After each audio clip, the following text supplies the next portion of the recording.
all of us at some point or other have to deal with hillsides. Some hillsides are steeper than others. Some of them are easier to deal with others. Some of them are small enough that you're probably not going to have to really think about them much at all. Obviously, in a situation like this, think about possible solutions if one wanted to landscape this entire property. Obviously, the stairs are the way to get up a big hillside, but you do have to be careful when it comes to maintenance and mowing and all sorts of things like that. We know what a hillside is. We know what an incline is.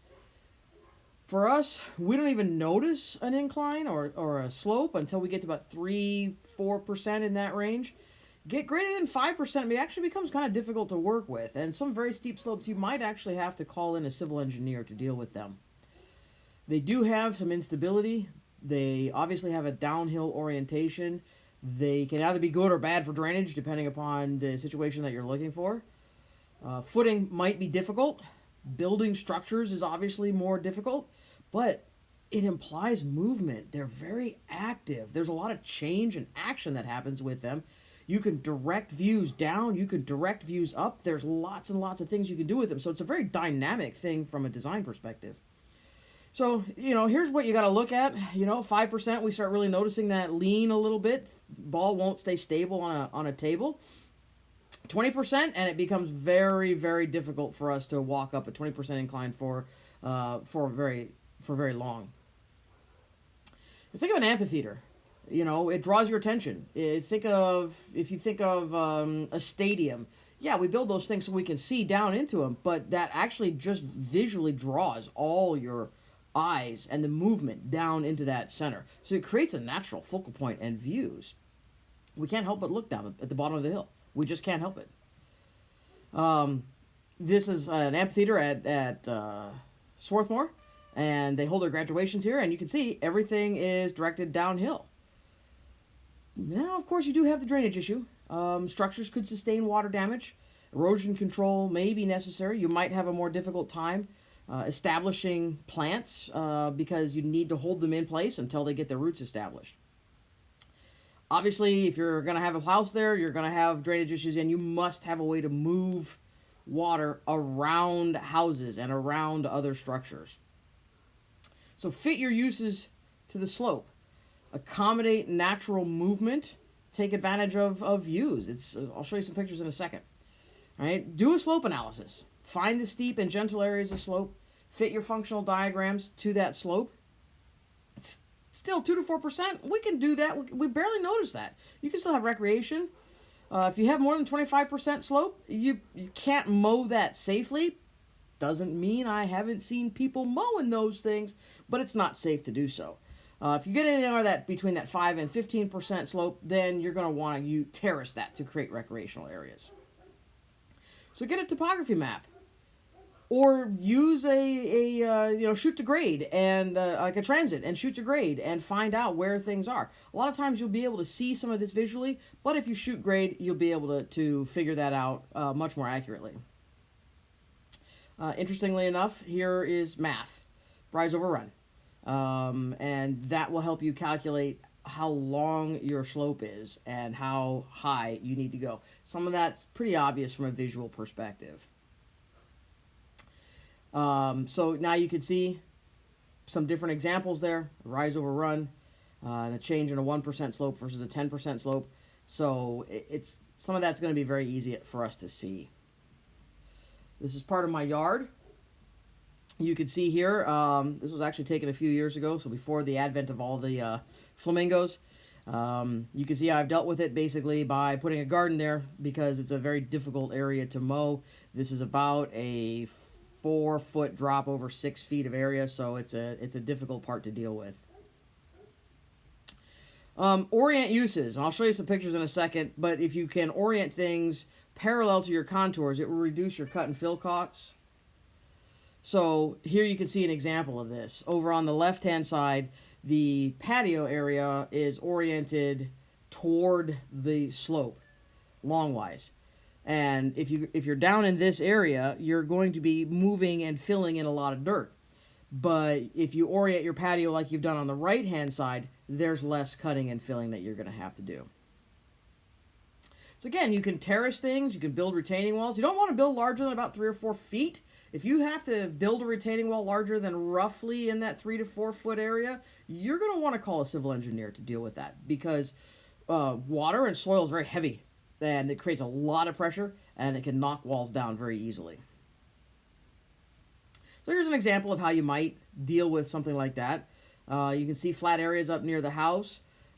On the slope, you've got some beds. You might have some stairs to go down through that area. You've got flat areas for gardens and flat areas for lawns, where the rest of the slope is plants. You can deal with it in decks and or patios. You can see retaining walls and areas for cutouts, and that's another way to deal with slope very easily. Just go ahead and do a lot of hardscaping. Nice thing is, slope is a very, very natural way for us to easily create 2 separate spaces. Even though we can still see them, we create 2 separate spaces there. So in an open space, there's no difference between it. But you create any sense of difference between these 2 spaces, and we suddenly have 2 different garden rooms that you can deal with, and 2 different activities. Some challenges with dealing with this: if you look at the top one, obviously you're going to have to find some place to put all that soil. So you may have to deal with that, or you may have to have soil removal happening. You also are going to have potential water issues in this area right here. So you might have to work with drainage. The other thing, if you look, however, at the bottom, now you've got an area where you're doing some filling, so you might need to add soil to that. So you could be looking at also drainage issues in this area here as water moves. You might have drainage issues in this area here because water is going to run down in either direction. So you do have to pay attention to those sorts of things as you're making your grade changes. Here's other ways. Again, take a look at some of these and you can see challenges for each one of them. Nice thing about this top one, however, is the excavated area we can use to build the mounds. Same thing with the bottom one. We excavate that areas and we can use that to build your various mounds. Again, potentially you're going to have drainage issues that you're going to have to deal with. Again, remember, paths, you're going to need to find a way to get people to and from areas. You might have to use stairs. Anything over roughly a 5% grade becomes difficult for people to walk on. If you're dealing with public areas, you might have to deal with the Americans with Disabilities Act and providing ramps and switchbacks and other indirect routes for people to get places.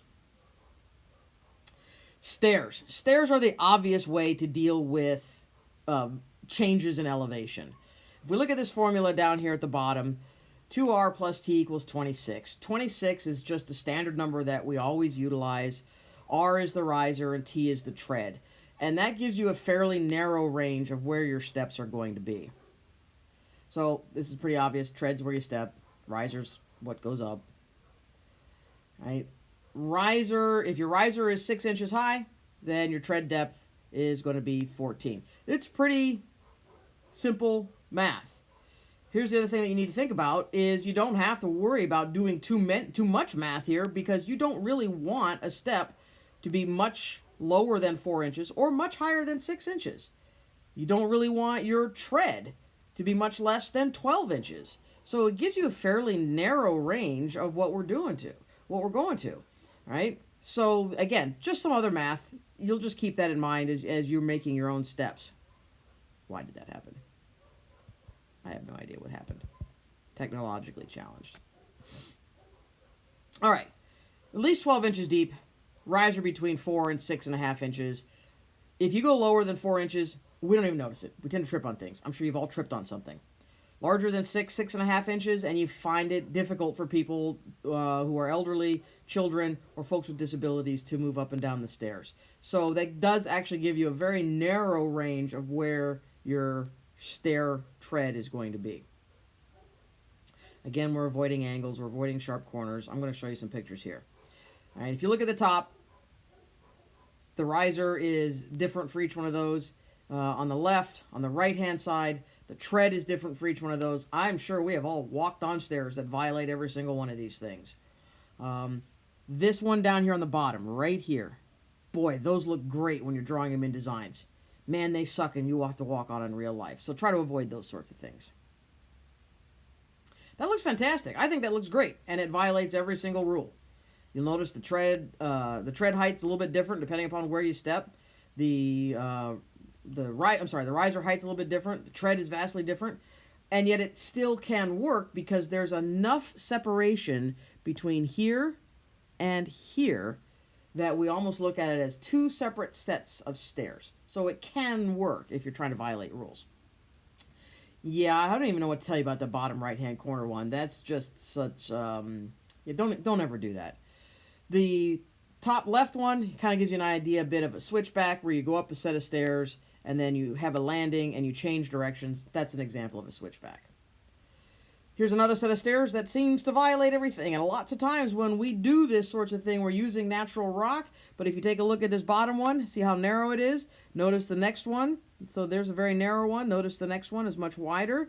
Then it's wider. Then we have a very long step, and then a short step, and then a short step, and a very short step, and a long step. So that's a challenging pathway to walk on. As I stood there at the bottom of this set of stairs, I watched everybody look very, very carefully at what they were doing as they were walking up and down the stairs.